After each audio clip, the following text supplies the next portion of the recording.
സുഖമില്ലാത്ത ഒരച്ഛനെ ഒരു ആശുപത്രിയിൽ പ്രവേശിപ്പിച്ചു. അപ്പോൾ അച്ഛൻ്റെ കൂടെ ഒരു നഴ്സുണ്ട്. പകൽ മുഴുവനും ആ നഴ്സ് കൂടെ ഉണ്ടായിരുന്നു. രാത്രിയായപ്പോൾ നഴ്സിൻ്റെ ഷിഫ്റ്റ് കഴിഞ്ഞ് പുതിയൊരു നഴ്സാണ് ചാർജ് എടുത്തത്. അപ്പോൾ ഈ രണ്ടാമത് വന്ന നഴ്സ് ഈ അച്ഛനെ കണ്ടപ്പോഴേ മനസ്സിലായി അച്ഛന് തീരെ വയ്യ, മരണത്തിൻ്റെ അടുത്ത് നിൽക്കുന്നത് പോലെയുള്ള ലക്ഷണങ്ങളൊക്കെ കാണിക്കുന്നുണ്ട്. അപ്പോൾ ഈ നഴ്സ് അച്ഛൻ്റെ ചെവിയിൽ ചെന്നിട്ട് ചോദിച്ചു, നിങ്ങളുടെ മോന് പുറത്ത് നിൽക്കുന്നുണ്ട്, അവനെ ഇങ്ങോട്ട് വിളിച്ചോട്ടെ.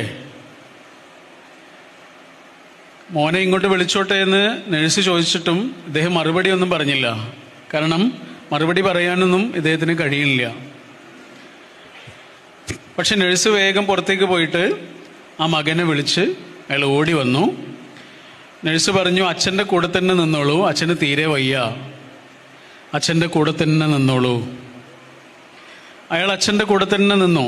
അച്ഛനെ ഇങ്ങനെ തൊട്ട് തലോടി ആശ്വസിപ്പിച്ച് അച്ഛൻ്റെ കൂടെ ഇങ്ങനെ നിൽക്കുന്നതിനിടയിൽ അച്ഛനൊന്ന് പെടഞ്ഞു, മരിച്ചു. അപ്പോഴേക്ക് ഡോക്ടർമാരും നഴ്സുമാരും എല്ലാവരും ഓടി വന്ന് എല്ലാവരും അയാളുടെ ചുറ്റും ഇങ്ങനെ നിൽക്കുകയാണ്.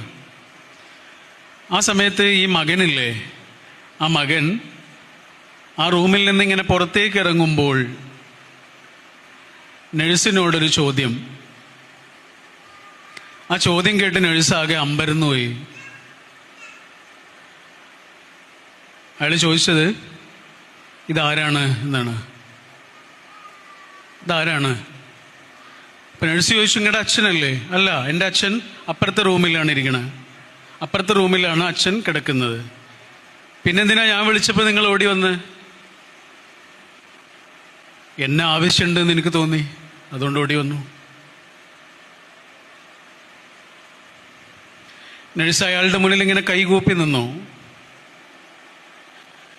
ഒരാവശ്യം വന്നപ്പോൾ നിങ്ങളെ വിളിച്ചപ്പോൾ ഓടി വന്നല്ലോ. ഒരു ചോദ്യവും ചോദിച്ചില്ല, ഒരു സംശയവും പറഞ്ഞില്ല, എന്തിനാണ് എന്ന് ചോദിച്ചില്ല. എന്നെ ആവശ്യമുണ്ടോ? ഞാനവിടെ ഉണ്ട്.